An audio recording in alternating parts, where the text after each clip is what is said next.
have to play the intro I made up for these guys. They showed up here ready to go. Dietz was the first one to pop in going, oh, I just want to see what you guys are talking about. So he's hanging out with us. Then the cute queen shows up, and then Napoleon's here tossing. Yes, you are. No, I'm not. Then Napoleon is here in distress, so he takes off his baseball cap and throws it. I mean, after the week that I had with the picks, I may as well do it. Sorry. I already did. Okay. On your mark, get set, let's go. I can't do it. We'll do it live. Do it live!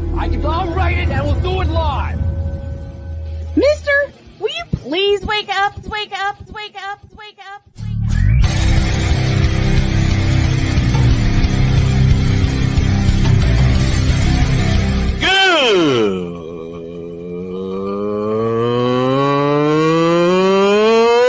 Good morning! Snowman here to all you Brock Purdy and San Francisco 49er haters. Shut up! I gotta thank you, Shane. I mean, whatever happened to the games where breaking 100 points was, I don't know, unusual?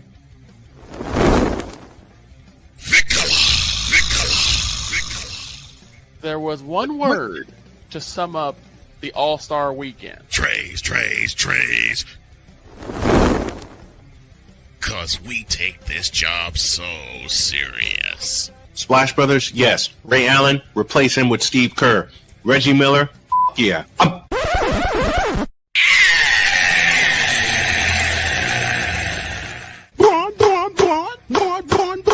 What in the all types of blue hell?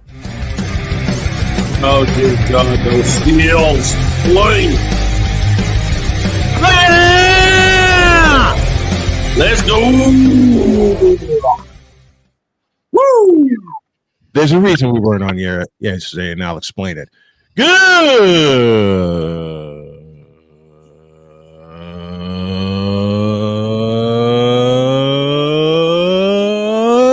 morning!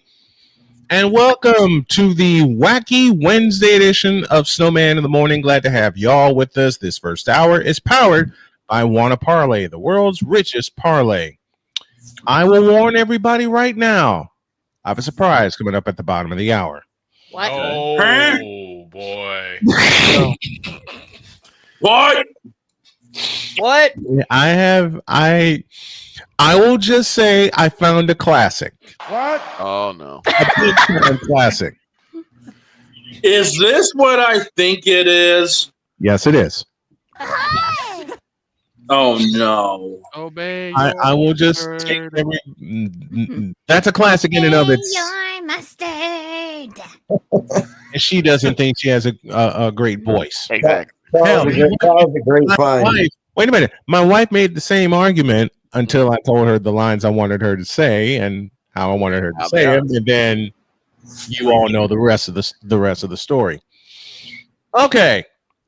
I have effectively taken my notebook full of picks and have shredded them. So I got. So is it there? that bad? I threw them in the. Come here. You threw them in the trash? I threw them. I'm like Victor now. I threw all my picks here. Trays.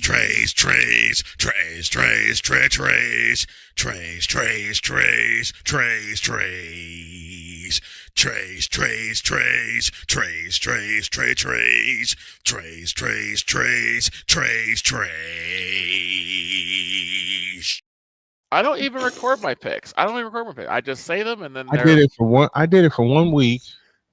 Because I know they're going to go wrong. So I don't care. They went completely wrong. Hey, the island was good. The island was good this weekend. The island was good to you. I agree. Hey, Roman Reigns, just remember something.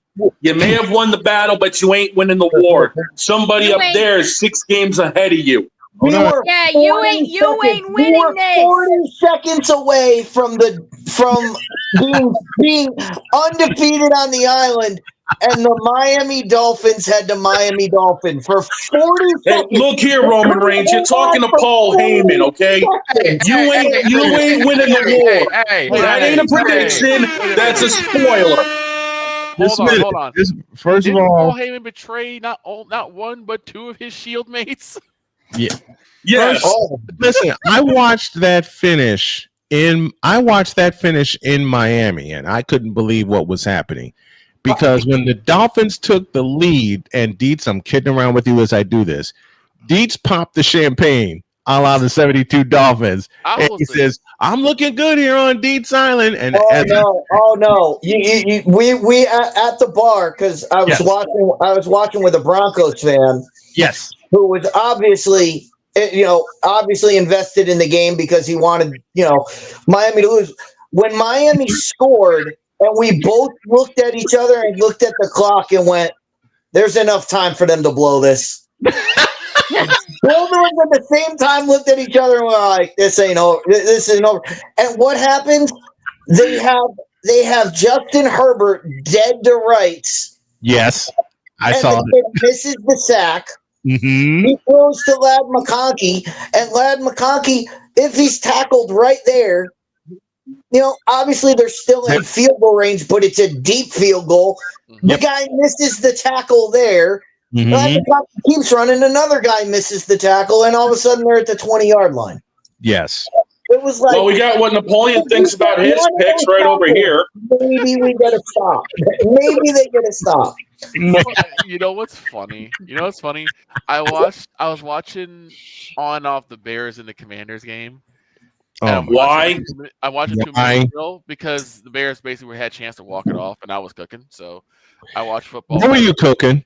See, you and walk-offs. You and I lived together for 4 years. Yep. You and walk-offs and cooking. I was making pork chops. Okay. Get this guy out of the kitchen. See. And so I'm watching it, and they did the 2-minute drill really well. They did something pretty much perfection. They did. And they called timeout with 3 seconds. I'm like, oh my god, they evolved. The Bears know how to call timeouts now. They have evolved, and that's the scariest thing. They have. Yeah.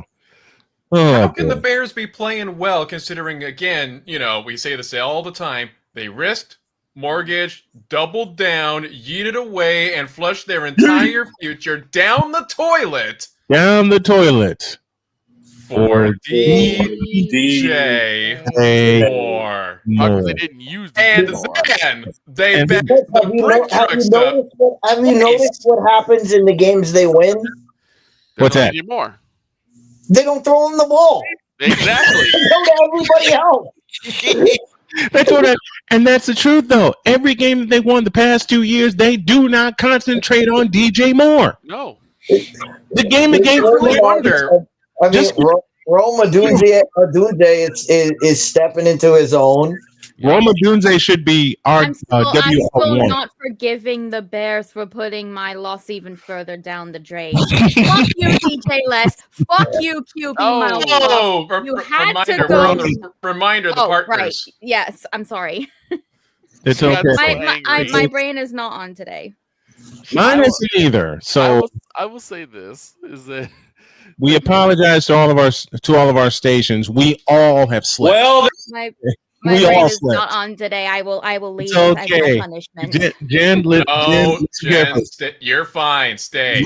You're fine. You're fine. Like I said, we all slipped. Y'all should have heard me when I came in Monday morning. Well, all right. Oh yeah. And look, and honestly, QB mild sauce has slightly upgraded to QB medium. I still call him mild sauce. Until he shows consistency, I'm not buying it. I ain't believing the hype. Well, until then, ball goes vintage, Caleb Williams. The Nando's, there's actually a level between mild and medium, which is like a lemon and herb. Okay. So, see, I still call that mild though. I'm calling him QB lemon. Well, I mean, everyone's hang on. Discussion of all discussions, and everybody's been doing it since Thursday night. Yeah. I mean, People are jumping on. I've heard people say wild and crazy things like the Giants are going to make the playoffs. Why? Because Jackson Dart and them, they have 2 wins, guys. Two. The Bears, how many wins? 2 wins. 2 times. Listen. Everybody calm down. It's 2 games. RC is with us. RC Hawkeye's faithful with this. Is Bears out of the Twilight Zone? Oh my God. Could it really be? Bears have 3 wins, Deets. Give me this. It's still 3 wins. 3 wins. Okay. Wait a minute. Hold up. If we're calling Caleb Williams QB Lemon, I think that works because everyone's face tends to pucker up when they see him. Listen, it shows how defective of a player he is. Let me answer a comment here. Bears finally did one thing right. They got a sound, able, and smart with the times head coach in Ben Johnson. I'll stop you right there, RC. Yes, they got the coach, but the Bears are still the Bears. Just ask the Cubs. Ooh. True. And by the way, Chicago Cubs, how's the golf course looking right about now? You know what? Yeah, give me this. I don't know what you're talking about. Yeah, give me this. I need to award something here. Oh no! Uh-oh. Dolt of the Hit week. it. Napoleon, do the honors. It is time to announce the Dolt of the week.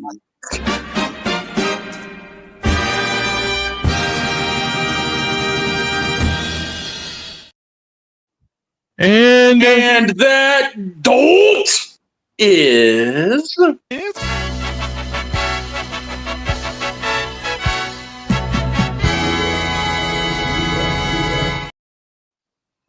and I love doing this. Mm-hmm. The Chicago Cubs and their fans.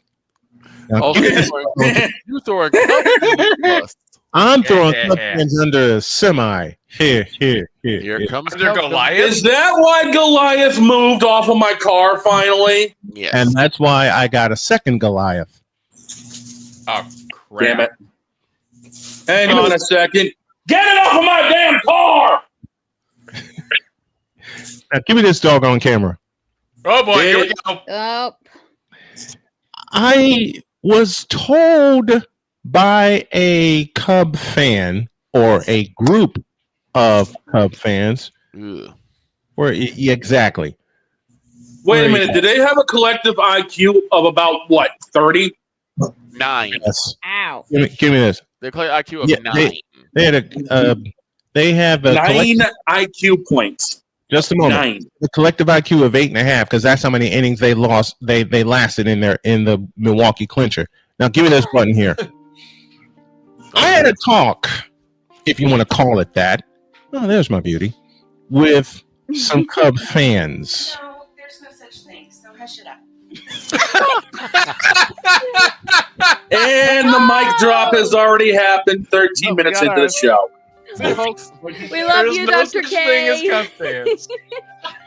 There is no such thing as Cub fans. That is beautiful. Thank you. We have our mic drop 13 minutes into the show. Wait a minute. And she coupled it with, they're just people that are just obsessed. They're not actually fans. Being from Chicago and being around Cub fans, she is not wrong. She is not incorrect. Nope. Now listen, not wrong. Let me say this. I had a chance to talk. No, I was forced. You were forced to talk. You don't go after them normally. Because I don't normally talk to Cub fans. Hell, I lived with a Cub fan for 2.5 years, and that some bitch drove me crazy. Oh, there's Lucy. Oh, hi, Lucy. These Cub fans actually believed since I'm gonna have to mute you, Deeds, so hang tight with me. Since mid-September or mid-August, okay, that they were actually going to the World Series. They said there was no doubt. They said there was no doubt in their mind. They said there was no chance of not even the world champion Dodgers. One of them said to me, was going to stop the Chicago Cubs from reaching World Series. And I posed one simple question to them. What are we doing? I got another question for him. What kind of stupid are you? Beautiful. Beautiful. Who put this doctor's music on? I did. Now, these Cub fans, look, these Cub fans were like Cub fans I dealt with at Ho Chunk Sports Park. Well, those people were tolerable. Those people were tolerable. I will say that. No, they weren't. Yes, they were. The people in Ho Chunk were. You know why they were tolerable? Because they were drunk off their asses. That's true. That's why they were tolerable. Back to business. They believed in their heart that pitching staff, which was held together by glue, Band-Aid, chewing gum, and duct tape. Chewing gum. Chewed chewing gum, to be exact. We're actually going to do something. I said Milwaukee is going to put such a foot in your ass you won't recognize him when you try to sit down. Did it take it 5 games? Yeah, because the Cubs actually showed some fight when they got back to raggedy ass field. And yes, I said raggedy field, not Wrigley Field, raggedy ass field. I've been in that sumbitch. There were chunks of concrete that would fall. And you told me off for swearing. I know. I'm just like you're letting loose, my dearest Jen. I'm letting loose also. Not enough flypaper for that, man. Listen, flypaper, tar, new scoreboards, $500 million investment, all a waste. Blow it up and build a new ballpark. Anyway, they won't. That's a rant for later. Landmark. Yeah, I'll blow it up myself. It's a national landmark. You would go to jail if you did. They'll have to catch me twice. Which I agree with you. I know, and I know a lot of Southsiders that agree with me also. Hey, how's that golf course looking, Cubs? Oh yeah, I forgot. You tried to play through and everybody else left. They're in Cancun. Just like Milwaukee did to you in the division. Do y'all believe the Cubs actually led the division for part of the year, for part of June, and then Milwaukee woke up? Milwaukee woke up, punched them in the mouth, kicked them in the neck, gave them a boot in their asses, or kicked them in the nuts, and said, "Go sit there," and said, "Go sit down and don't get up again." Well, here's the thing: what is the acronym for Cubs? Completely useless by September. There you go. And by the time the month of September wrapped up, they were completely useless as far as the Central Division is concerned. Yep. Yes, they were. They were completely useless. Hell, they were useless before September. Let's just be real. A 10-game winning streak for Milwaukee plus a 14-game winning streak equals the Cubs languishing. And they're going to languish next year with that rotation. You call a pitching staff. That rotation. I hope the St. Louis Cardinals overtake you next year. It's going to be a while for that happens because the Cardinals. I know, and the Cardinals are worse off than the Cubs. But doggone it, I can wish, can't I? Never hurts to wish. I hope the Oakland Athletics have a better record next year than the Chicago Cubs. But given the uniform that Napoleon revealed to me, I don't expect that to happen. Wait, I also do not expect John Fisher to be willing to part with even a couple $1 million to get at least one better pitcher. You know what? Let me put it this way. John Fisher runs the A's like whomever the hell's in charge runs the Cubs. They get so close. Matter of fact, I compare this to V. Shoujo on prom night. Oh, no. So close. So close. I mean, let's be honest. John Fisher and the Cubs turned away. John Fisher and the Cubs owner is to baseball what Gunrun and Riku Tazumi are to VTubers. Complete and utter garbage. Complete and utter trash. Trash. Can we add a new one to that list of bad agencies? Wachter? By the way, go for it. Okay, who? V4 Mirai, V4 Mirai, and the entirety of Brave Group. Okay. For what they did to Ko Maria. So Brave Group, you're now added to this group that we like to run under Goliath, under a Benz, under any car we can think of. And you get planted under the island and you don't grow. Hey, I'm not running them over with a Benz. That thing sits low to the ground. I'll go get my Tahoe for that. I'll bring the Hummer. Hell yeah. We're bringing everything, and that Hummer is loaded.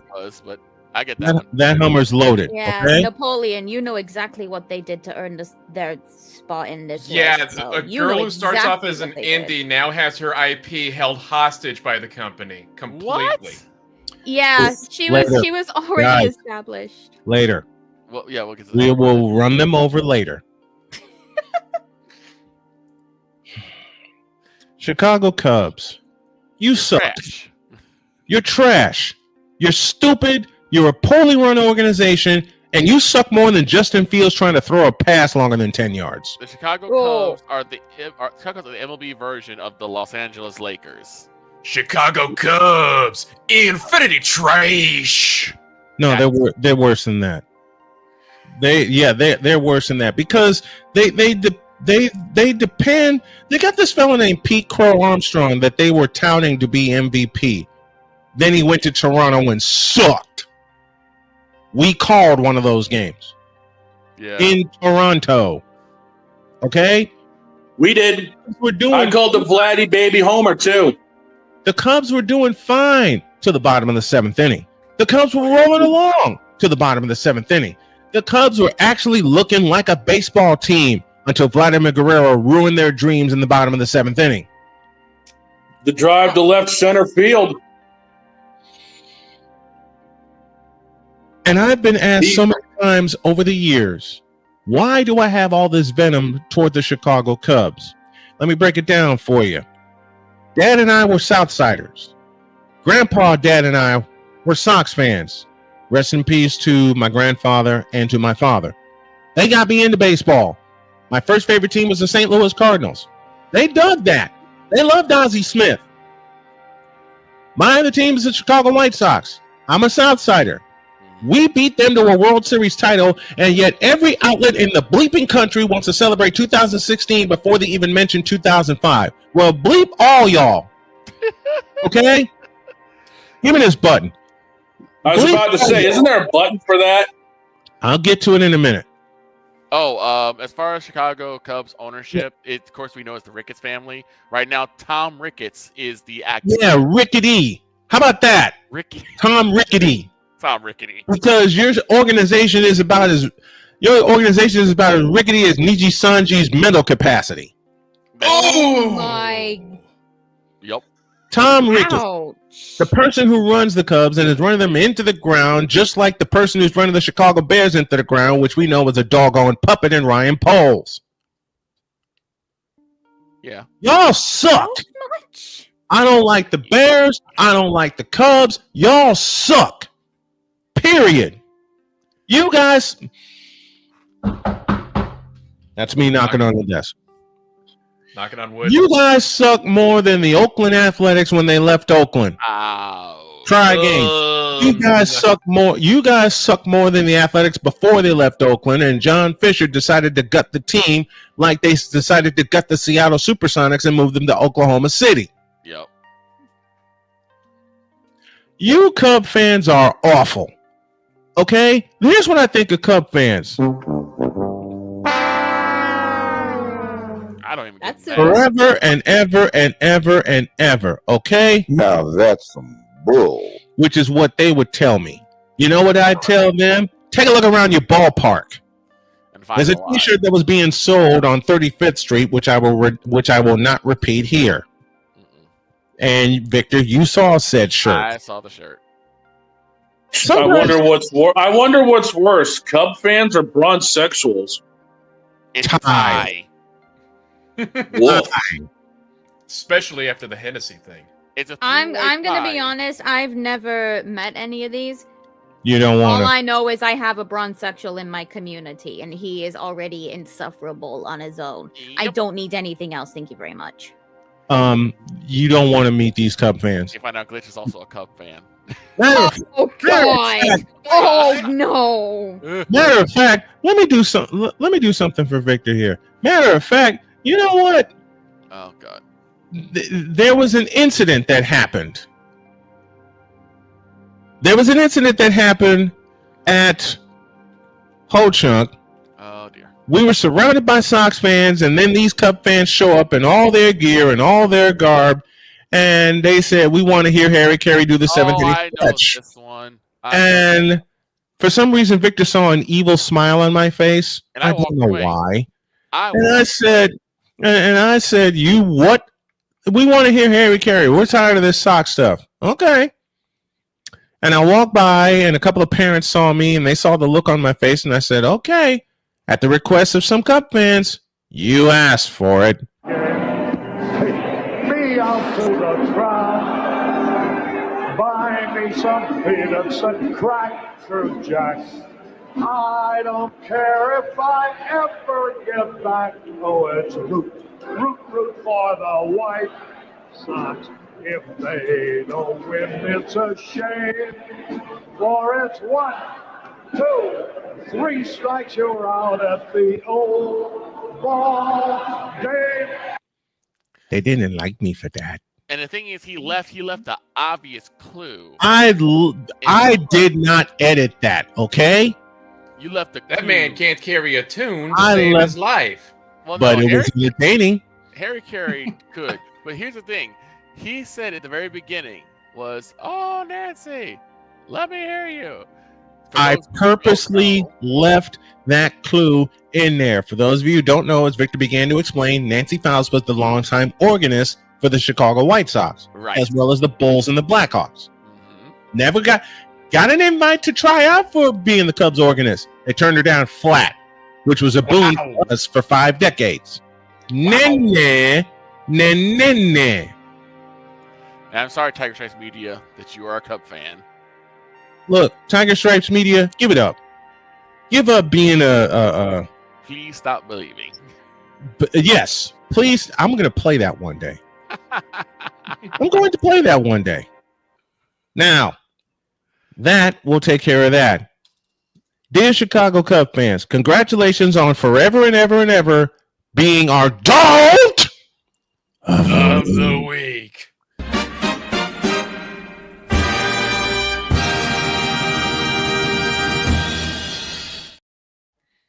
Now get out of my face, you thirsty. Oh, wait, not that time. That's the wrong group. Not yet. That's later. That's later. Sadly, that's later. That is later. And as you can tell, I talked with the crew. And yes, Jen, you are a very formidable part of this crew. I talked with the crew, and I said, I have a plan for today. I'm going to lay out said plan for today. And as I predicted, within 30 seconds, it went right out the window. Yep. Let's take a break. When we come back, Chris Dietz has candidates for Dolt of the Week. Oh, I can't wait for these. Well, football. And matter of fact, every one of us is going to have a Dolt of the Week today. Oh, dear. Oh, no. Wait, what? You heard me. I know who Jen's is. But Dietz, I got mine then, and we talked about it pre-show. Listen. Dietz has a triple play for Dolt of the Week. Jen has one. Napoleon, I know, has one. Dog has one. What do you mean I have one? What? You just explained it. Yeah. Huh? What you were talking about earlier before we... Back in a deuce. Oh. This is Snowman in the Morning.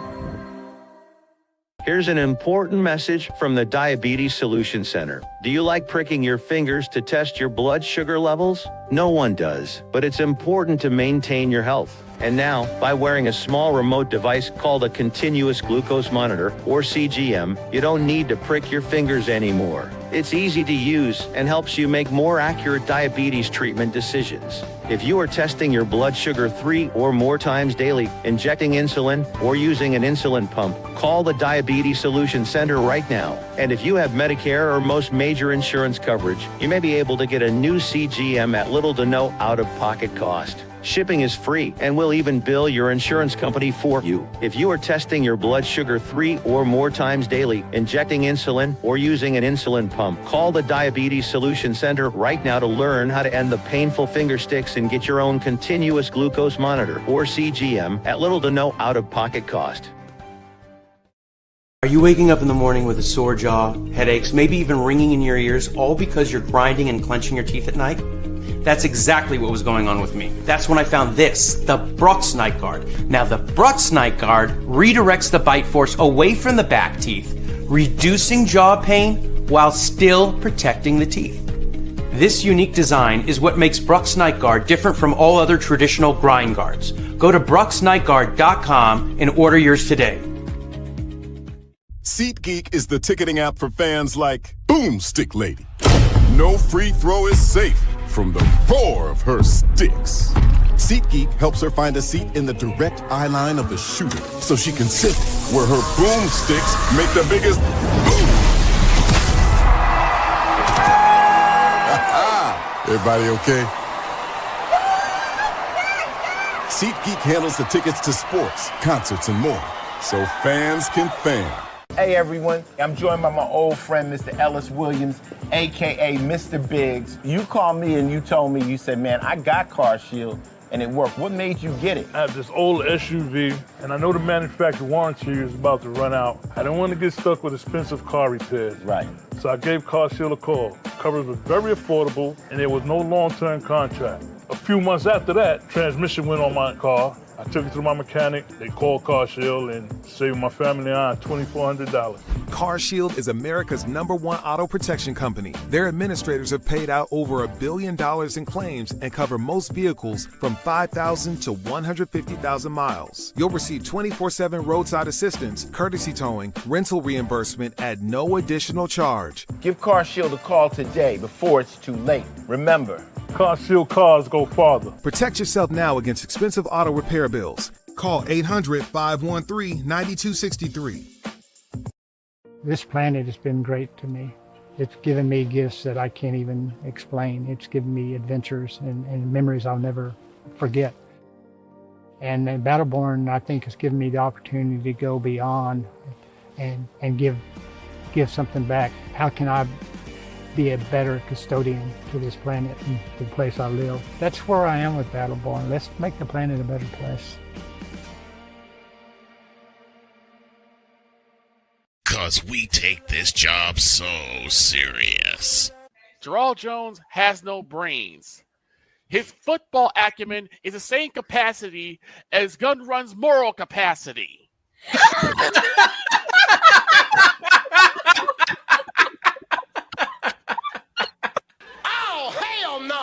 What in the all types of blue hell? This is Snowman in the Morning.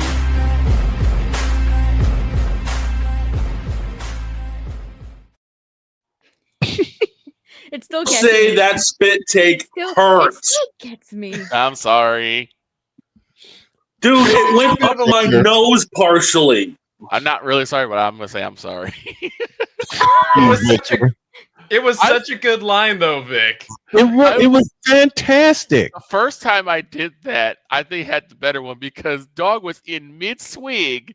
Yes. And he just went for it. He's like, you son of a bleep, I was drinking water at that. I think Dog actually had a spit take with Mountain Dew once, didn't he? Didn't you? Yes. I think so. All right. Dragon fruit, was it? This is Adult of the Week Wednesday all of a sudden because Dietz has a triple play for us. So it's now time for more Adults of the Week. Of the Week.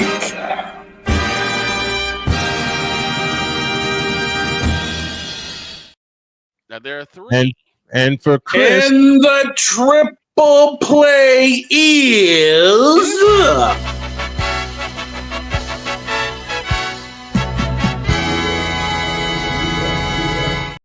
Since there's three of them, can we call them? All yours, Dietz. All right. Am I unmuted? Yes, you are. Yes. All right. So, Jen, since you're new to college football, I'm gonna ask you to help. I'm gonna ask you to help me out with this. This is gonna be. Trust me, I'm gonna make it easy for you. Don't worry. But I'm gonna ask you to help me out with this. So, but my Dolt of the Week is the AP poll and ESPN. Oh Lord, yes. Because of what they stated. Now, Jen, how good are you with numbers? Pretty good. Can you tell me if a number is higher or lower? She can do it. That would depend. Let me hear. Just you tell me if a number is higher or lower, and we'll go from there. So, if I said a team gave up 16 points, 16, right? Okay, and then and somebody said, "Well, this is the best defense we've ever seen because they only gave up 16 points." If another team played the exact same team and gave up 10 points, I know where this is going. is 16 more or less? Is it more or less? I got a feeling where this is more than 10 by 6. Okay, so what I was told all weekend after Saturday was Ohio State is such a great defense because they only gave up 16 points to Illinois. Meanwhile, and you're sat there, you're just like, my brother in Christ, what about the team that only gave up 10 points? What about that team in Indiana that only gave up 10 points? Oh, but it gets better. No. No. Because on top of that, they also said, and this Ohio State offense also put up 36 on that Illinois defense. Wait a minute. That's not right. What? 36 points, where Indiana put up 63. Yes. Yes. Again, higher or lower, Indiana put up more points and gave up less. Then Ohio State. Ohio State. Yes. And they're still trying to tell me. I feel like I am losing my mind. Yes. Now you know how Deets feels. Welcome to ESPN rankings, Jen. This is how you feel every time. Let me interject here really quick. Because in simple math terms, and Jen and Deets outlined this, Ohio State outscores Illinois 34-16. Meanwhile, and I have to say it because I lost a bet with Jody, my beloved Indiana Hoosiers crowned the Illini 63-10. Oh yeah. And they said, and the best thing is I'm watching like the halftime highlights on ESPN. And I'm like, no one's done this to this Illinois team this year, and I'm like, it just happened. How did you forget 3 weeks ago? Jesus Christ! I sat here in my studio and watched that debacle. And watch that. Apparently, ESPN really loves glazing things. LeBron, hello. Exactly. They just can't get out. They just can't get out of their own way. Like a Google search would have told you these answers. It's unbelievable. Now, I have the other part of this is probably the same network. Because it came across for the other two that I have, it's actually the same. It's actually the same incident. Okay. So the other two dolts of the week happen to come from Pittsburgh, Pennsylvania. Oh, Jesus! You're from Pittsburgh. Oh no! Oh no! And I'm gonna say this because I'm gonna give one of them the benefit of the doubt, but he doesn't deserve it because he's been around for 13, 14 years now. So Mike Tomlin should know better than to get roped into a stupid question by a dumb reporter. It's Mike Tomlin. It's Mike Tomlin. Yes, it is. Mike, we do not care, Tomlin. If you saw his post-game press conference, as we all saw, the Steelers dismantled the Browns. Well, it's the Browns. Well, tomorrow night they happen to be taking the Steelers take on the Bengals. Oh, geez. So I might put the headset on just because. Dumpster fire game. Reporter asked the question, Okay. And this is where I give the ultimate dolt of the week. Is to the reporter that asked this question. So they asked Mike Tomlin, did the Browns make a mistake trading Joe Flacco to the Bengals? We have a button. There's a button. I mean, first off, I mean, Mike Tomlin should have answered that in. I mean, he ended up answering it in the way that we all would have answered it. Yes. But there's a difference between us and Mike Tomlin. Mm-hmm. We don't work for another NFL organization. Right. You do. There's a written code in coaching. You don't speak of other organizations.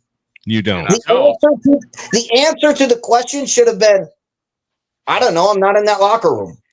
That's the only answer. Honestly, we have a better answer, and we have a button that has that better answer. And I believe the button that Victor is looking for is this one. We do not care. Because all you care about is your team and what your team is doing. Mm-hmm. The thing is, if he answered it that way, he wouldn't be on this list right now. Exactly. Because he actually answered the question and said, I think they made a mistake.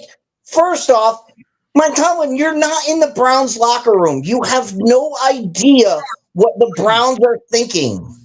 You are not in that locker room. You cannot comment on that. You cannot say they made a mistake. And second off, and this goes to what Victor was talking about before with NFL 101. NFL 101 is going on right now with the Browns and the Giants. Mm-hmm. Look, the Giants signed Russell Wilson to be the bridge until Jackson Dart was ready. Yep. Once you make the decision to go to Jackson Dart, there's no turning back. No, there isn't. So the Browns were in the same boat. They signed Joe Flacco to be the bridge to Dylan Gabriel. Once you make the call, Dylan Gabriel is our starting quarterback. You can't go back. So if a team comes to you and says, hey, we'll give you a couple draft picks for Joe Flacco, and you're like, well, he's never going to see the field for us anyway, you're going to make that trade 100 times out of 100. Yep. Because the guy's not going to play for you ever again unless something catastrophic happens. And it needs to be very catastrophic. And so, I mean, so the answer was dumb to begin with. But the answer to that question is, I coach the Steelers. I don't care what the Browns and the Browns and Bengals can trade their entire team. I don't care. Right. I have the Steelers to worry about. Exactly. And who's playing Steelers Bengals tomorrow night? Steelers Bengals are Thursday night. But again, the ultimate dolt of the week. And I wanted to bring this up Friday because I wanted Snowman, Deb, and Allie there because they have more journalism. They have more journalism, education than I do. Mm-hmm. But do they really do they teach these people to ask the dumbest questions of all time? I believe they do. The only reason to ask that question would be that the journalist had something in their mind and they wanted to get a quote.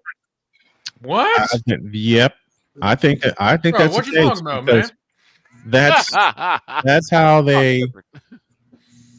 they teach nowadays. Yeah, they do. You know, I've had journalism classes at Northwestern. I've had them at Chicago State. Victor's been with me. I've had him I've sat in on a couple of other classes because I've been asked to. But you don't ask those kinds of questions in a team-specific atmosphere. You just don't. Do anyway. That's journalism 100. Forget one.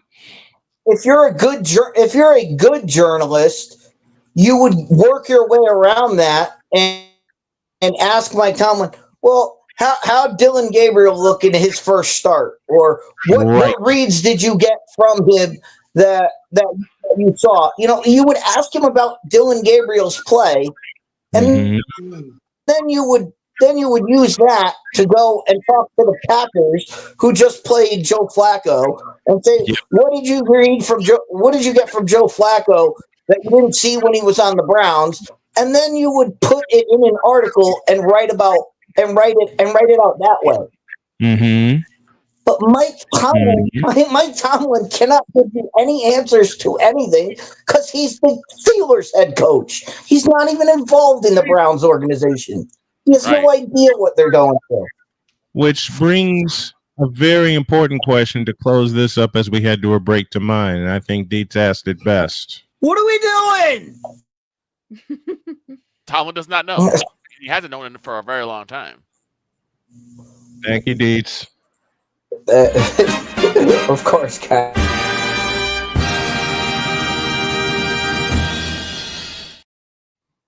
And Napoleon made a request of me before we go to break. Okay. Why? Because yes, John. I made that on the fly this morning. Speaking of more doses of the week, Jen's turn is next. And I promise there will not be many cuss words, at least not the wrong ones. But when Jen gets mad, she gets mad. And if y'all have heard Jody get mad. So we probably shouldn't tell her about the surprise then. Wait, what surprise? Huh? Or should I say the idea? What? What? Find out when we get back. Back in the deuce. This is Snowman in the Morning.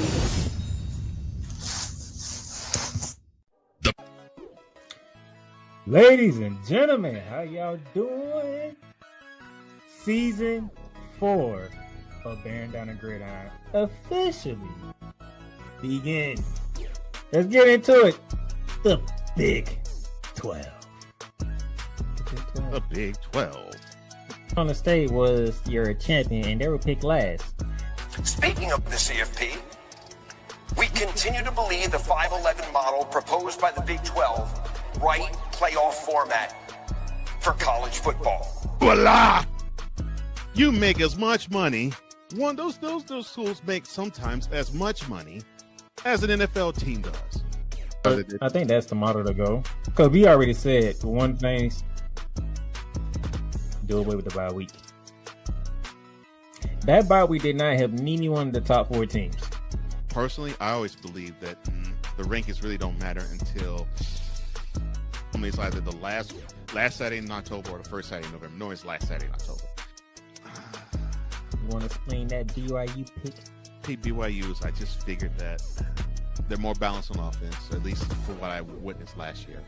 More balanced on offense, and I think they are a little bit better able to hang with talent on defense as well. I'm taking Coach Prime and the Colorado Buffaloes.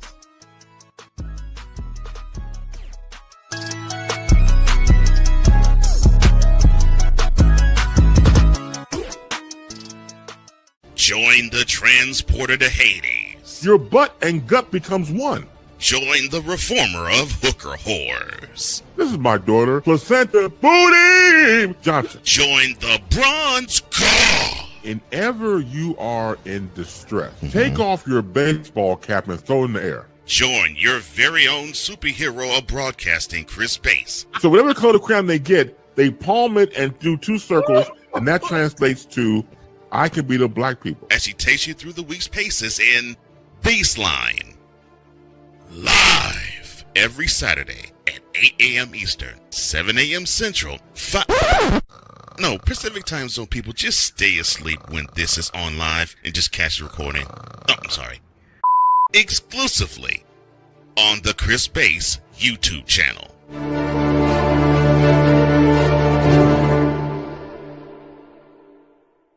Cause we take this job so serious. Well, that game sucked. What in the all types of blue hell? This is Snowman in the Morning.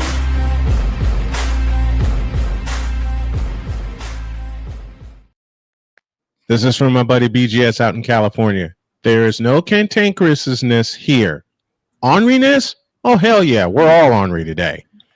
Speaking of which, And speaking of being totally ornery, which my wife accuses me of on a minute-by-minute basis, and I don't deny it. She ain't wrong. She ain't wrong. I've been ornery with her for 7 years, and she's enjoyed every minute of it. It's now time for Jen's version, Napoleon. It's time for Jen's Dolt of the Week.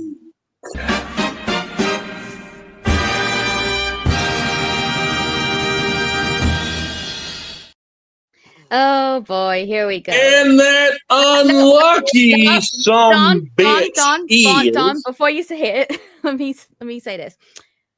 We have a lot of dolts and idiots in VTubing.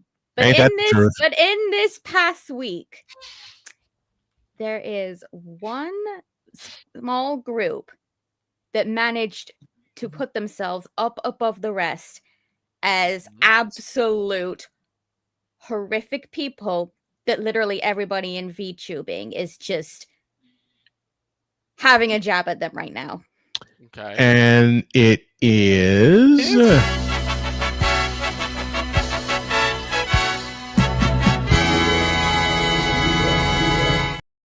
And my award goes to the management team behind V4 Mirai.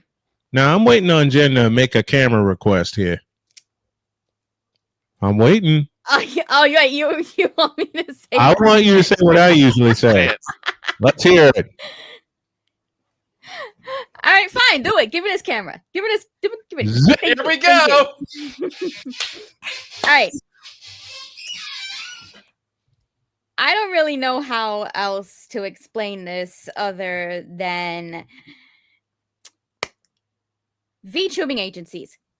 If you are going to hire someone who is already a pre-established VTuber going in, the expectation is that you let them keep their brand and IP if they want to leave. That sounds fair to me. That sounds like common sense. V4 Mirai did not do that. Because of course it didn't. I better go A while back, they signed before you continue, I better go get some coffee for this. I might need it. Oh, this is going to be that kind of a crazy story, folks. First down. I guess we're waiting. This is a 30-second timeout. Nope. This is immediate timeout. We'll be back. Has he got it? Has he got it? I think he's working on it right now. So I know during our next break, I'm going to have to top off my coffee. So that'll be before I give my dolt. Should I let loose of the idea that's been circulating? Hey, try me. Hey. Dog, you already know what the idea is. I know. So, Jen? Yeah? Snowman has an idea. You might know about, you might know, you might not. So, he's thinking about an all-female Super Bowl party. Oh, we've been talking about that. Okay, so you do know about it. Okay. Yes. Yes. I know about that. I was under the impression something else was going on. Yeah, it's that. You, Allie, Jody, Deb. And Don's wife. And Napoleon's in the middle like, help me. Please help me. Napoleon can't be there if it's all female, though. Plus, he works on Sundays. We're in the booth. Well, here's the thing. As my camera's glitching out on me again. Oh, no. Of course. Luckily, I'm not on screen yet, so I can fix this easily. It didn't seem to matter. The man said, see if you can request time off on Super Bowl Sunday. I did. Because we may need you.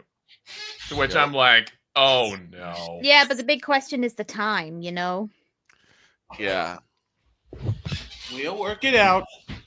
Anyway, meanwhile, back to Dolt of the Week. So, remember when I said that it's basically common sense that if you hire someone who already has their own IP, you let them keep it if they want to leave and go back to independent? Correct. I think that's common sense, Victor. Yeah, that's definitely common sense. That actually should be in contracts. That should be in the contract. the That was not the case with V4 Mirai this week. Oh dear. Oh boy. Oh boy. A while back, they signed an already established VTuber named Ko Maria. Mm-hmm. Okay. An absolute wonderful person, from what I've heard. However. Oh no. However. Oh no. On the 11th of October, so 5 days ago, Yep. V4 Mirai released a notice that they are graduating Ko Maria. She is not allowed to take her IP with her. She has to fully leave that IP behind and start again from scratch if she wishes to return to VTubing. Wait. Uh-uh. So basically, it's a forced retirement. V4 Mirai is basically holding her IP hostage due to a disagreement between them. Wait, that's illegal. Steve Harvey has something to say about this. A few people have something to say. One, you tripping. 2, you fool. 3, and this one. There actually is a public statement by Maria herself, now under the name Emilia. Well, I'd be mad. Oh, they don't want to hear. They don't want to hear me, because my next response is, yeah. Oh, hell no. Exactly. I was about to say, someone wake up the bishop for this one. For Steve Harvey. I think. Hold on. Since I have to press the buttons this week before Shane gets back in the box, and Shane, you move the buttons again. I'm going to hit you for that. I didn't move jack, dog. What are you talking about? Oh, here you go. Oh, hell no. And I don't remember asking you a thing. to top it off, to make Jen really laugh, What? I think her friend was looking for this particular button. Hell no. To the no, no, no. Hell to the no. Hell to the no. To the no, no, no. Hell no to the no. But yeah, No, basically, in her statement, she talks about how she felt if she really wanted to stay true to who she was and create her best content, then she felt that she needed to return to being an independent VTuber and leave V4 Mirai. Agreed. However, no. because the two sides couldn't agree on terms that would basically satisfy Emilia, she was given no choice but to leave behind her pre-established Ko Maria identity. Oh, they would have been V4 a has basically No. taken her IP hostage, forcing her to graduate and start over, and nobody is happy. That would have been a fight. That is a fight. Everyone is saying, let her keep her IP. What is wrong with you? She came into your agency as Ko Maria. It is expected that she should get to leave as Ko Maria because that IP belongs to her. You didn't create it. You just adopted her. So the question is, can she fight it? Can she? She cannot. employ it? Okay. She cannot, unfortunately. Which means, Man, What's the I name of the feel group? for her. I feel for her, and give me this doggone button. Oh, hell no.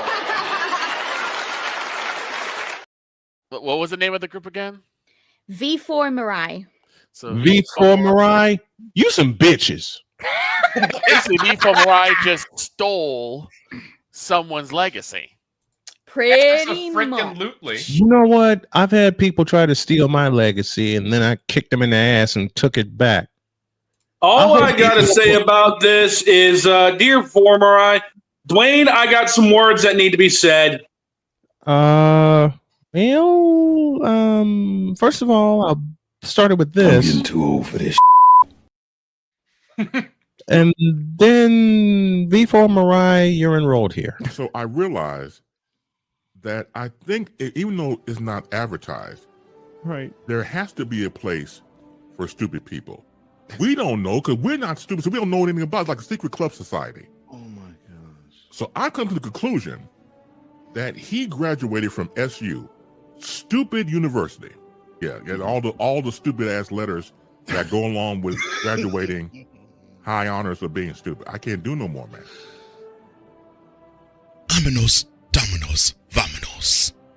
Stupid university, where everyone graduates magna cum stupid. Ephemerai has now become a professor emeritus at Stupid University. I'll close this out with a tease. I just may turn the recorder on and let Jen let loose. Wait, what? All the way loose. What? What? So Patreon content? Uh-huh. Hey, hey, hey, hey, hey, hey.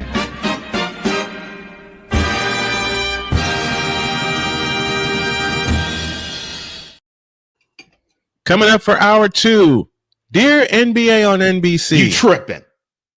Oh, dear. What about my adult of the week? We'll combine it. No, dear NBA. Who is your adult? You know what? Do it.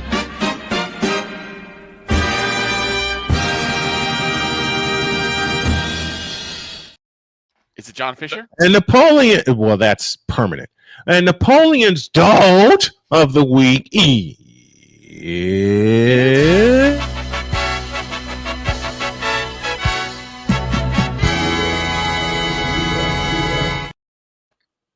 I mean, you already said it is John Fisher. Now give me this camera. I knew it. I knew it.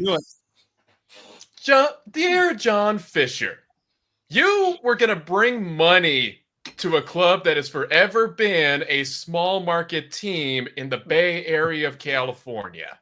Yep. You and team president Dave Cavall ran this Rooted in Oakland campaign to keep us all in good faith, hoping that maybe, just maybe, we'll either see the Coliseum get revamped, or better yet, we'll have a contending club that can get us a World Series win before any potential chance of a move. Instead, 2021 was our last time trying to be a contender. And then you gut the club to where it's practically AAA ball club material. And where are they playing right now? They are currently playing at a AAA ballpark in the city of Sacramento. You stupid. Never mind. But here's what's really cementing the whole dolt of the week. And this was a story that came out a couple of weeks ago, so I'm sorry for being late on this. But when they first were moving to Sacramento, because we're waiting for the Vegas ballpark to be finished, and that won't be done until right before opening day 2028, yes. Fisher told every media outlet, when you're talking about the A's during this interim period, you can't say Oakland because they aren't playing in Oakland. You can't say Sacramento, despite the fact they're playing in Sacramento. I say Oakland. You can't say, well, I mean, sure. You can't say Las Vegas because they aren't in Las Vegas yet. Why the So they are simply the Athletics. Boo. Boo. But, and here's where his cementing of dolt of the week comes in. Forget about the fact that he was forced to have to spend money on the club because the league went after him for just pocketing money, including money that was given to the club as part of the Major League Baseball collective bargaining agreement, which allows for the team to spend money to be a bit more competitive despite being a small market club. In addition to all of the money pocketing and being forced to have to spend money, that's how you got Luis Severino in the rotation. He finally unveils in the gold jerseys Sacramento Athletics uniforms, which are only going to be good for another couple of seasons. And they only plan on wearing them during Friday home games. Yeah. And then I'll help you out, Napoleon. We saw said picture and thought they are, because those gold jerseys you don't put. No, the gold jerseys, even the gold jerseys of the past, was a big green A's logo on it. That was fine. You did not need to sully it with this interim city. There's so much wrong with this man. I mean, let's even face it. This man even got the entire league together, including owners, to somehow unanimously agree upon moving the A's out of Oakland to Vegas. So it's just insulting that a man who has big bucks, especially considering his family owns Ross Dress for Less, you would think he'd be able to use that money for something, but instead he pulls a Jarrell and cares very little about the sport he's involved in. This man is solely in it for the money. He doesn't care. The man will walk into Sacramento and be booed by the fans. And guess what? He deserves it. Yep. And now I close, and I will try to keep it as clean as possible with the whole line that I even said in our group DMs. Where is that? Right here. Dear John Fisher, screw you. Dear Rob Manfred, for allowing this man to own this team and do what he's done to it. Screw you. Dear Major League Baseball, for allowing all this to happen. Screw you, screw you, screw you, and screw a whole lot of you. Why? Because yes, John Fisher, it is you.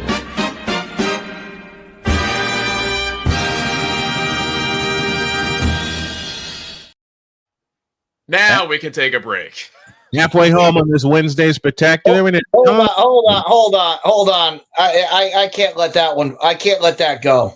Why? You've already done your Dolt of the Week, Deets. I know, but I can't let you put Jarrell's name on that. Victor, look, you can talk about Jarrell's putting people on the field and doing whatever, but Victor, you know this as well as I do. There is no owner that sells their team and makes more money off their team than Jarrell does. He does. He absolutely does. At least Jarrell makes the money off his team. But to add, but I'm not just dumping on Napoleon. I'm also going to add to Napoleon's Dolt of the Week because you mentioned it, Napoleon. There were 13 minor league teams that made more money. I mean, Snowman, what's the biggest day in baseball? Opening day. Opening day. Yep. 13 minor league teams had more attendance at their opening day game than the A's did. Yeah, than the Athletics did. Yep. That's disgraceful. And for that, Manfred should have that whole organization, the entire organization should be, everybody in the upper echelon should be gone. They should never have, a Major League Baseball team should never have less attendance than the minor league teams. True. Yep. That's unacceptable. That's just the amount of distrust that Fisher has put on his club. Absolutely. All right. A short break because it's halftime. Kenneth Clark makes a request of the baseball scores, and I'll make them simple. Seattle and the Dodgers lead their series 2-0, And I'll repeat Dietz's statement. Major League Baseball has a huge problem. But when we come back, it's Dogfather's turn for Dolt of the Week. And I already know where he's going. And I already have the music to accompany it. Second hour introduced. I've got 2. This is Snowman in the Morning. The spirit of battle is a powerful force. It's a force that drives us, pushes us beyond our limits. It's a fire in our hearts that fuels our determination, our commitment, our strive for greatness. Every challenge faced, every obstacle overcome, it sharpens our skills and fortifies our resolve. This relentless pursuit of excellence makes the journey so exhilarating. And the victory, it makes the victory sweet.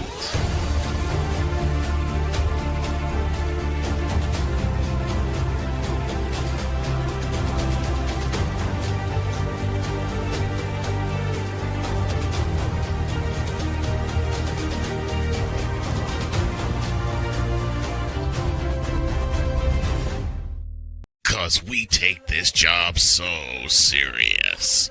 And Father O'Shaughnessy need to go to hell. That's what he needs. What did Father O'Shaughnessy do? I quit. We're done here. I'm done. We're out of here.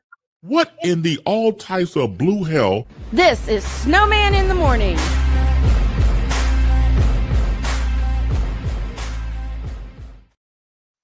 $12 after the hour, and we owe you an ID. You're listening to WQVZ, 1700 AM Mission Radio. You're listening to WJKS-DB, your Hoosier sports home, and you're listening to WHDR-DB, your radio home and voice of the Carolinas.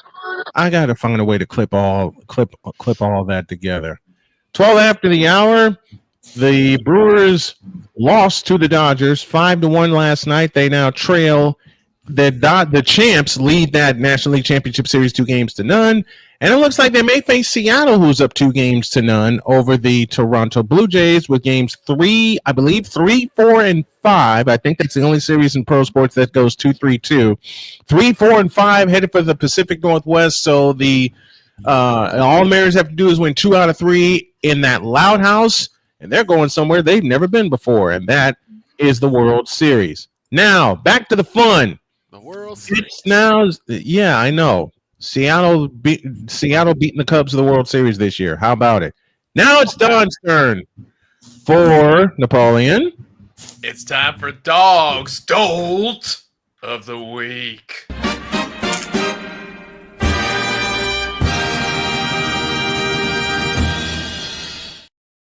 And apparently it's a doubleheader. Y'all see the pattern we're doing here. And Dog has 2 of them. And the Dolts of the Week are...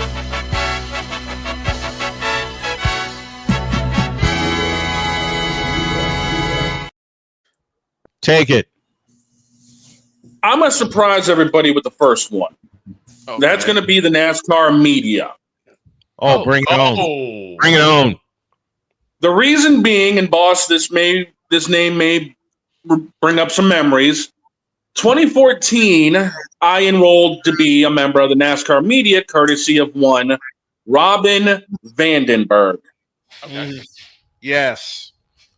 Robin's crazy ass, and I miss her dearly.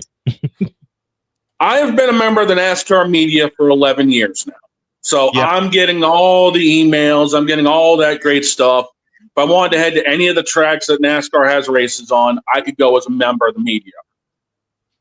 Being said, for some asinine reason, the high-ups in NASCAR are gaslighting the NASCAR media into thinking that the playoffs are the best thing going since sliced bread. Oh, jeez. The playoffs just took the NASCAR playoffs just took a big fat...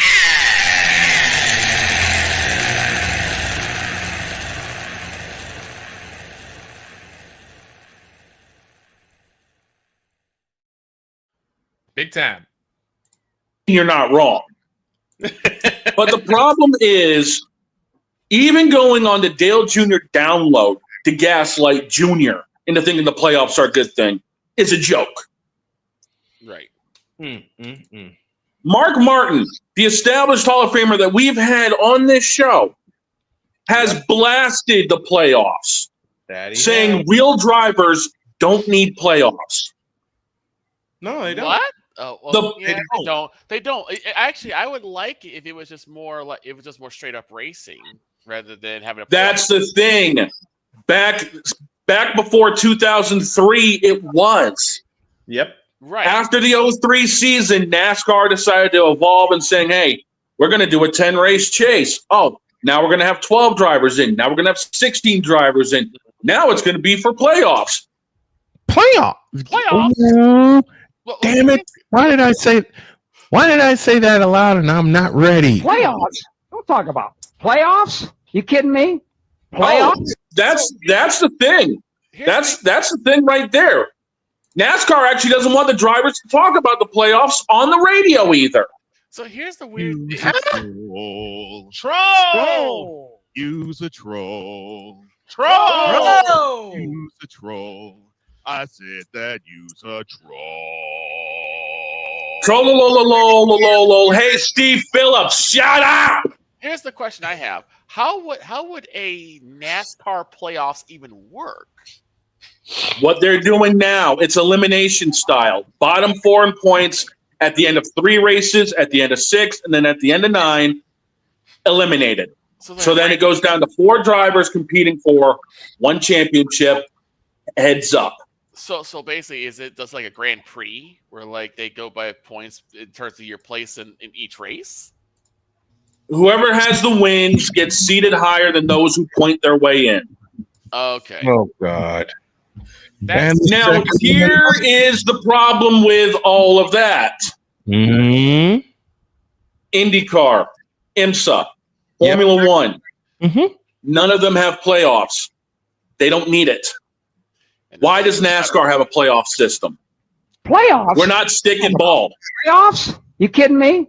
Playoffs? There are 40 other vultures out there wanting to get theirs. Mm-hmm. Why in the world does NASCAR have a playoff system when we're not sticking ball? When it's not one team versus another? I don't know, because it can't. It's 1v1, V1, etc. Yeah. Mm-hmm. Yep. So to the NASCAR media, you're the first ones I've got to roast because y'all can't keep gaslighting us forever. We're too smart for you. Dog, that's my thing, and I was wondering if you could explain this. So they're going to have 4 drivers that are competing for the championship, but there's going to be 40 other drivers on the track. Yes, that are just there for what? To get the win and for their sponsors and their teams and giggles. But they're just there. Yes. Literally, it's those 4 drivers. Whoever finishes higher gets the championship. And not to mention, dog, you know this more than I do, but anybody who's watched NASCAR knows NASCAR also has teammates. Mm-hmm. Yes. If you're one of those 40 guys, but you're not in that top 4, but hey, my teammate is, and I get a chance to mess something up for somebody who is in that race.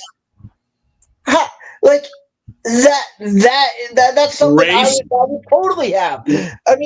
Deeds, race manipulation has actually happened in NASCAR 3 different times in the past 12 years.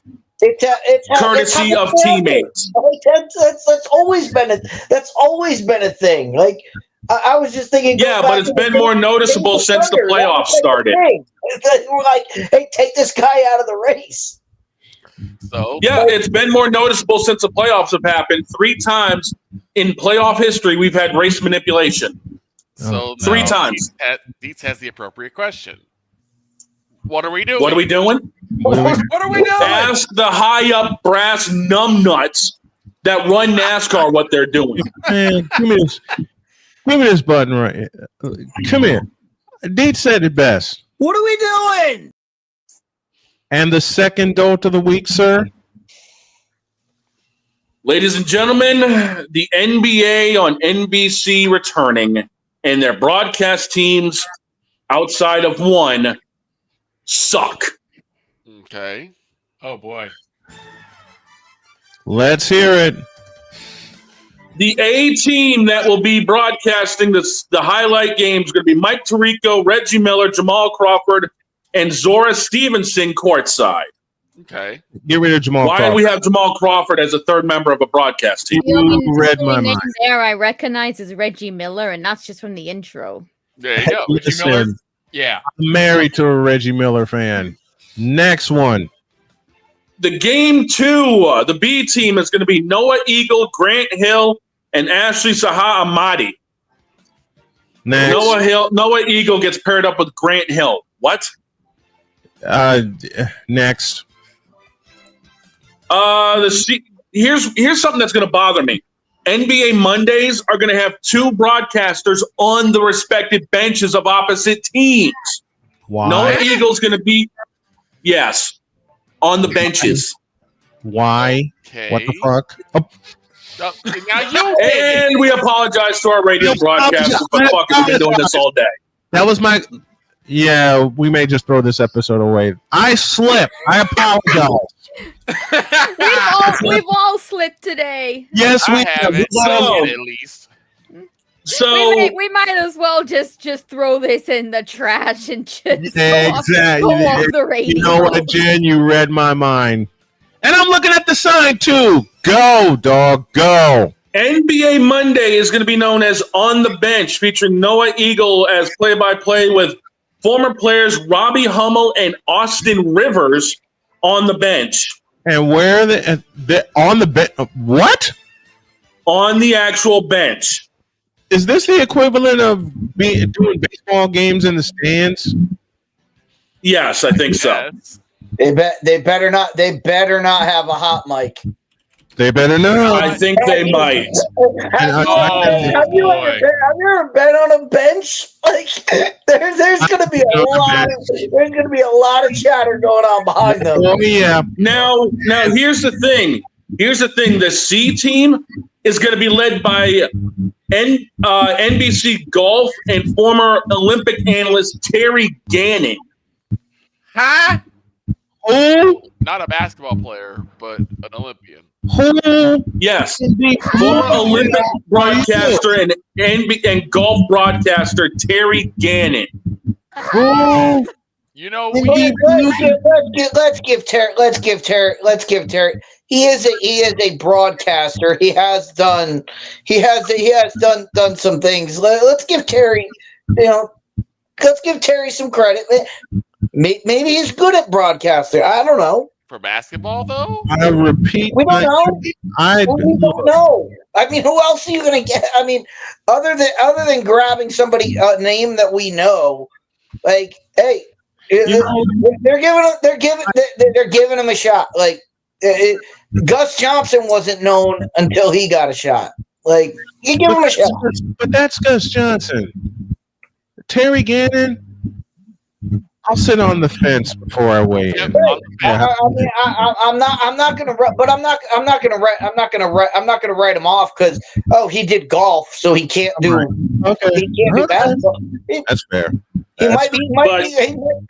might turn out to be really great at it, but it does bring you like they couldn't get somebody better, but again, this is the C team. Like Kevin Harlan's not signing up to be the C team. Oh, Kevin Harlan's not even doing this. Harlan's stacked up over with CBS and Paramount. Right. He ain't going anywhere. What I'm saying is you're not getting a top name. You're not getting a top name. No top name is coming over to be like, hey, I want to be the third team. Yeah. No one's doing that. Next one, please.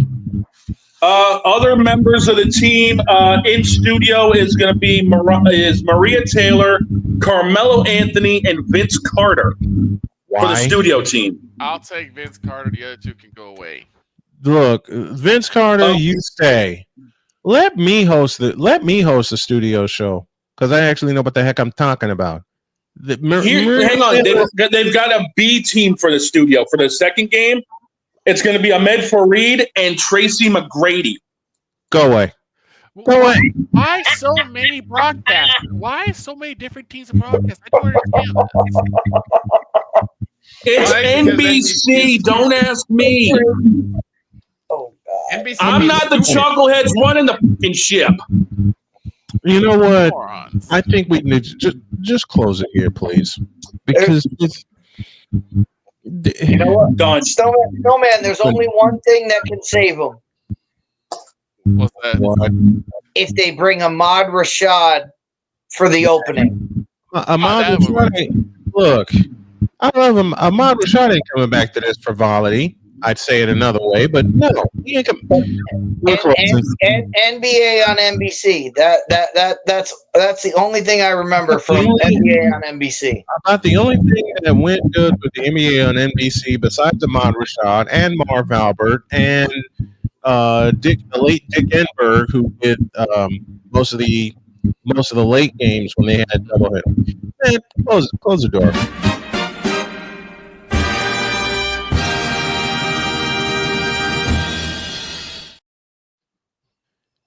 Dear Brian. Oh, by the way, before we go further, to think that one of these games that they've got coming up this month, Warriors Lakers, is at 11 o'clock at freaking night. I'll be asleep. Dear Brian Callahan. You're fired. Yes. Dear James Franklin. You're fired. Yes.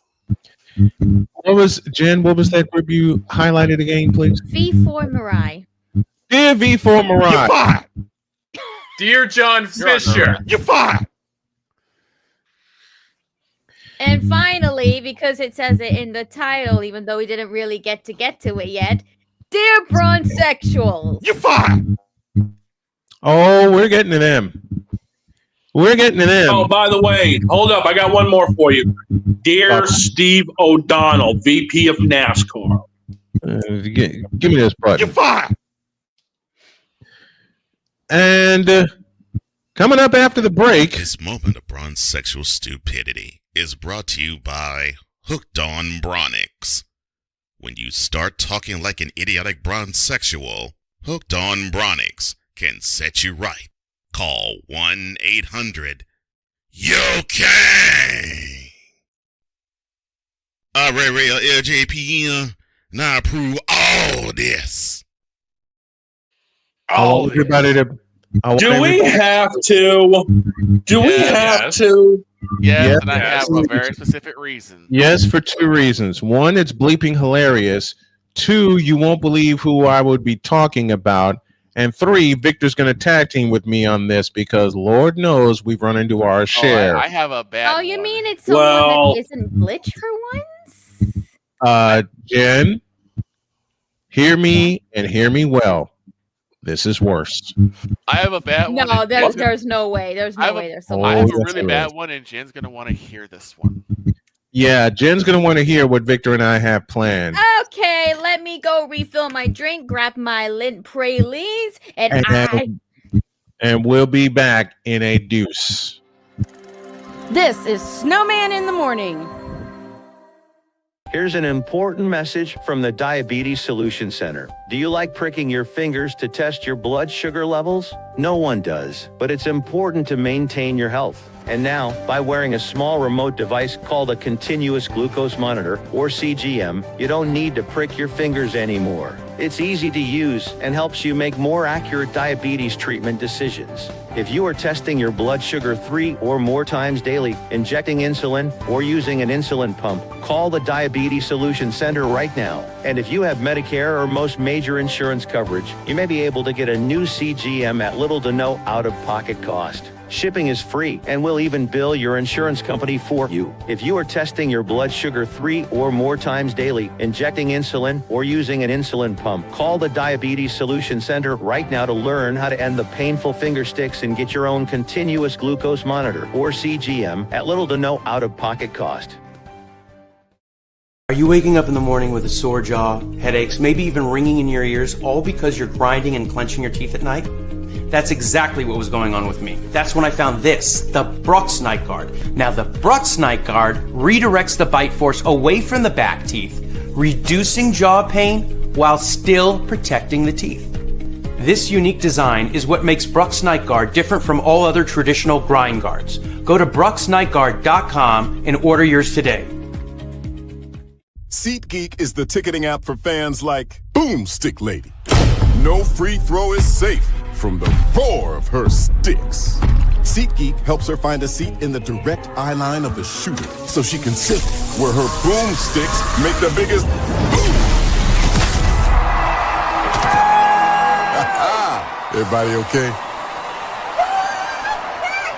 SeatGeek handles the tickets to sports, concerts, and more, so fans can fan. Hey everyone, I'm joined by my old friend, Mr. Ellis Williams, AKA Mr. Biggs. You called me and you told me, you said, man, I got CarShield and it worked. What made you get it? I have this old SUV and I know the manufacturer warranty is about to run out. I don't want to get stuck with expensive car repairs. Right. So I gave CarShield a call. Coverage was very affordable and there was no long-term contract. A few months after that, transmission went on my car. I took it to my mechanic, they called CarShield and saved my family and I $2,400. CarShield is America's #1 auto protection company. Their administrators have paid out over $1 billion in claims and cover most vehicles from 5,000 to 150,000 miles. You'll receive 24/7 roadside assistance, courtesy towing, rental reimbursement at no additional charge. Give CarShield a call today before it's too late. Remember, CarShield cars go farther. Protect yourself now against expensive auto repair bills. Call 800-513-9263. Cause we take this job so serious. Dear Bronsexuals, you. Dear Facebook for allowing Bronsexuals on. You. Dear ESPN for putting Braun. Dear ESPN for putting Braun on in 2003. You, and you. What in the all types of blue hell? This is Snowman in the Morning.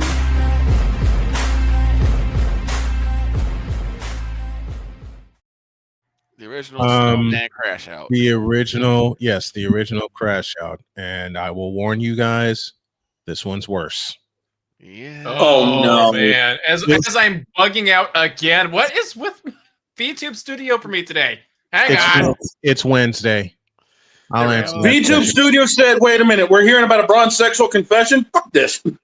We're out of here." Man. You start first because you go first because I got one and I cannot let this go. I'm not going to let this go either, as I made a small discovery. Oh. In a world where partial greatness is celebrated and total greatness is shunned, there stands to be a figure on the lips of those who love him and those who hate him. The inane comparisons to Michael Jordan and Kobe Bryant continue and has existed since 2003. There is no end in sight, for the battle between those who unconditionally love and unconditionally hate him wages on. These are their stories. Welcome to the Bronsexual Confessions. Oh boy, the Ryan, stories that are coming. God today. help us today. Ryan O, forgive me. Give me this goddamn camera. Before I begin, I've had a lot of people ask me, what's worse than knowing a Bronsexual? Living with one? Living with one. There you go. Oh no. And in the span of 7 months in 2015, I lived with 2 of them. Oh no. God help us. Which is why I'm turning this on. Thank you, Queen. Thank you. I needed to hear that. So. My soda pop. The first Bronsexual, come here. Give me this button here.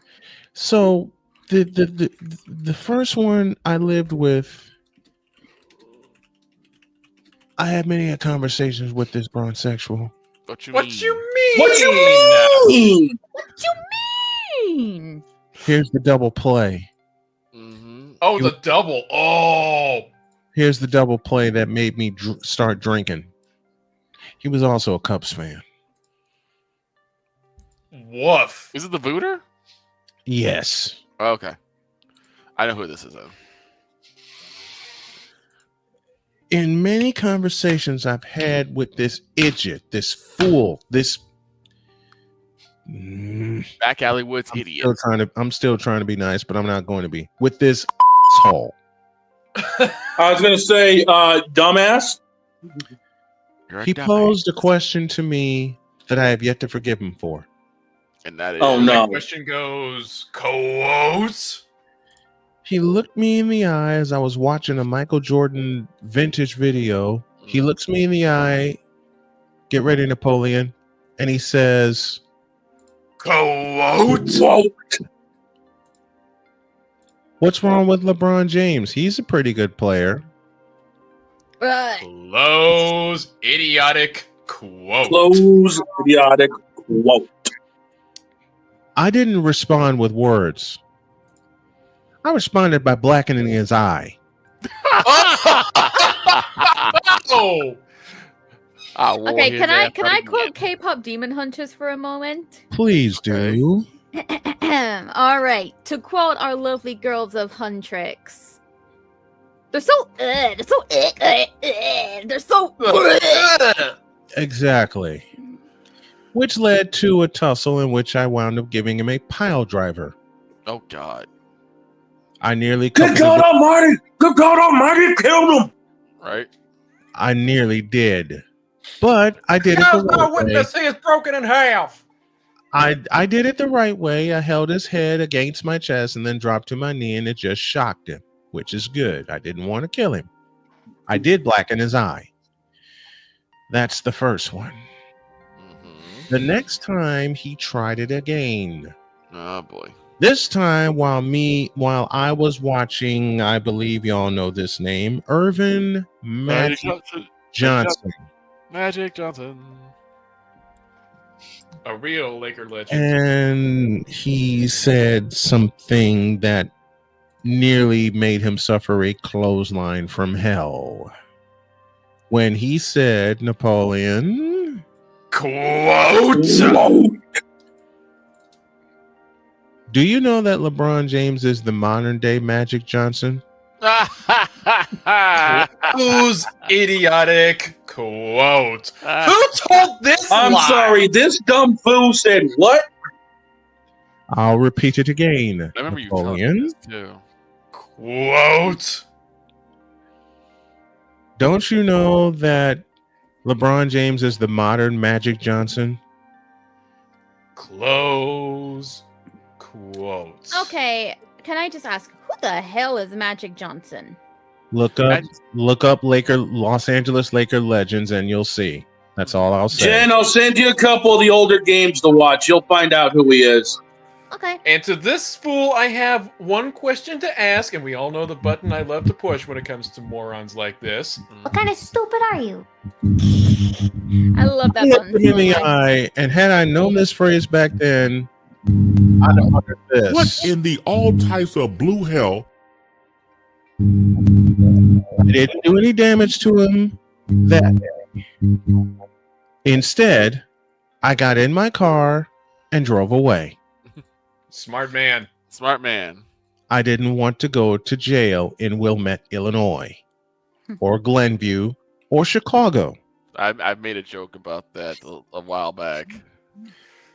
Now, the second Bronsexual I lived with in a span of 7 months. Woof. And I must admit this aloud because it happened. I dated her. Oh, Dials. Dials. I know who you're talking about. Ms. Dials threw every single trope at me that she could. And Victor, had you come up with this back then? To keep my temper calm, I'd have played this. This moment of Bronsexual stupidity is brought to you by Hooked on Bronix. When you start talking like an idiotic Bronsexual, Hooked on Bronix can set you right. Call 1-800 Okay. All right, real LJPM. Now approve all this. Somehow still being paid for by the City Field. City Field. Ah. Here's what happened. Here's what happened. And I must take a breath for this. Okay. Right when I was transitioning from Glenview to LaPorte, from Glenview, Illinois to LaPorte, Indiana, the Warriors won the championship, beating the hell out of LeBron and the Cavaliers. I was celebrating that because I can't stand LeBron. Made that clear from jump. Splash Brothers, yes. Yes. LeBron, heck no. Hell no to the no. Give me this button. This thirsty I'll repeat it. I'll gladly repeat it. This thirsty to all the hook whores. And she was exactly that, and that's a diary of a mad snowman that I'll talk about later. Posed a question to me that had me get in my car and driving from Indiana to Michigan back to Illinois in one trip. When she said, quote, "You do realize that if LeBron was healthy, he'd have swept the Warriors." Close quote. And now to all you stupid hooker whores, get LeBron's joystick out of your mouth. Which prompted me to look her dead in the eye before I left and scream at the top of my lungs, Oh, hell no! Oh. I couldn't do it. I couldn't do it. I couldn't do it anymore. I can't do it. I quit watching NBA around her. Smart move. And I'll leave it there because there's a whole bunch of cuss words that want to come out, and none of them are nice. Okay. Victor, take it. Okay. Please. So, I'm on Facebook because my Always sister. Oh, hell no! Oh, there's a reason. It's always Facebook. My sister always sends a lot of her handmade crafts on Facebook, and she always asks me to look at them. Mm-hmm. So while I did that, I had to go to one of my favorite, which is Michael Jordan GOAT. I love that. There were several Bronsexuals, but one in particular made me angry. The name of this individual. And the two VTubers here are going to have a very strong-spirited reaction. Oh, boy. Oh, boy. First, the person said that you can say as much as you want. The fact of the matter is that LeBron James has surpassed Magic Johnson, Larry Bird, Reggie Miller, and Michael Jordan's legacies in his first 5 years. What are we doing? Hell no! What? That's the message that I saw. Snowman walk off. Oh, it gets worse because you two are probably gonna walk off. The name of this person. Gun Run did nothing wrong. No! That wasn't even a walk off for me. That was a complete dash off. You see this? You see this? No! No! That means the No! dog is in distress. No! Dog is Damien actually is saying it best here. Damien, I'm actually agreeing with you on this one. Put down the damn Hennessy. Why? Wait a minute. Why? Hold it. The bus is overtaking you. The hell Hang is tight, wrong with Deeds. Deeds' mic? Deeds, hang tight.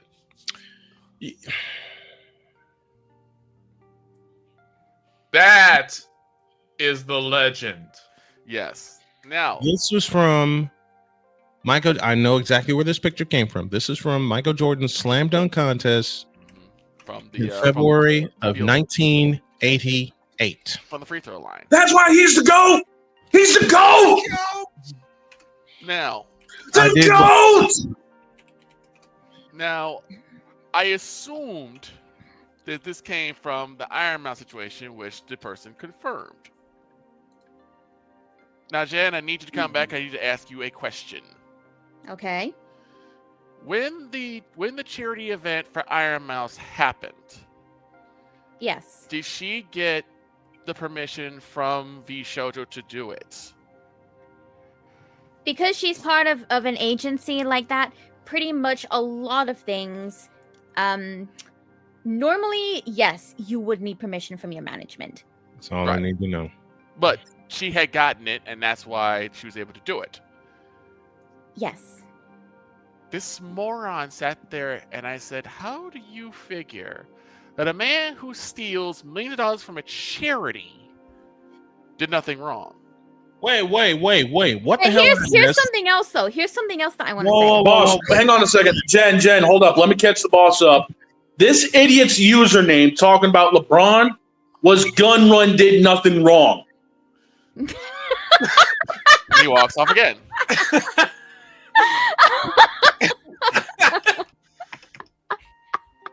He walks off again.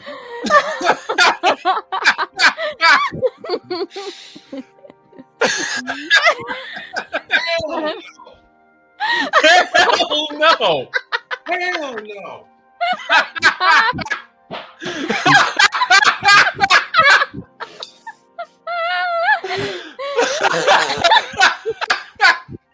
Hell no. Here's what I want to say. I'm not though. chasing Here's my what I hat want to down. It's say, already though. on the other side of the room. Here's what I want to say, though. Sure. If Gunrun truly didn't know about this, then please explain that one, he reposted the tweet of Iron Mouse officially surpassing Kai Cenat's sub record during that subathon, where 50% of the donations would be going to the Immune Deficiency Foundation. Hell no. Hell no. Hell Gunrun no. knew it was happening. Gunrun knew it was going on. Gunrun was there throughout all of it. Of course, he had to be. He was literally the guy that had to get the permission for it. That's all you know. Sent Iron Mouse a congratulations on congratulations letter. How much you raised? Teacher What? Mike is messing up with you. Hold on. Deets, Yeah, your mic Deets' mic is messing up bad. We apologize for that. But I'm gonna hate my ears are gonna hate me for this. But Shane, tell me the idea again. Gun Run did nothing wrong. So here's his reasoning. His reason was that since Gunrun did not know that the particular event was that the funds were for charity, which now Jen has confirmed that was a lie, that he thought it was just regular funds, and therefore, since he was the owner, he was allowed to do it as he wished. Now that's some bullshit. Yes, I played it all the way through. And he explained that Iron Mouse would be nowhere where she is today had it not been for Gun Run. Now that's bullshit. I'm sorry, but are we just completely missing the fact that Iron Mouse didn't even start off in V Shoujo? She was indie first and foremost. She was one of V Shoujo's founding members, yes. That's what I thought. But are we completely forgetting about the fact that she existed before V Shoujo did? I know there were some VTubers that did debut in V Shoujo. For example, Henya, Kuro, Matara, Michi, and of course the V Shoujo JP Nova talents. Right. And we know that. Now wait a cotton picking minute. Back to Victor. LeBron did, according to this idiot, this fool, this asshole, this nut, this stupid who went to the USF, the University of Stupid. Yep. USF, you stupid. He said what? He said that since Gun Run had no knowledge that the subathon, that the funds for subathon would go to the charity, and figured it was just a regular event, he figured that he could do with the money as he wished, and there's an and yes, and said that Iron Mouse would be nowhere where she is today without Gun Run or V Shoujo, and she should consider it as a way of paying it forward. Gun Run, you are the male version of Kathy Engelbert without no nuts. I've got 2 buttons for that. Number 1. What kind of stupid are you? None of that's true. Number 2. Unbelievable. Freaking unbelievable. You know what? I'm killing this. I can't stand it. I can't take it. I'm not going to play the exit to this. I'm just going to say, have a great day. God bless. Remember to make your next move your best move. And always remember, if your dreams don't scare you, they're simply not big enough. Dream big, do bigger. We are, and we hope you all are too. And this episode is getting torn the hell down. Ouch.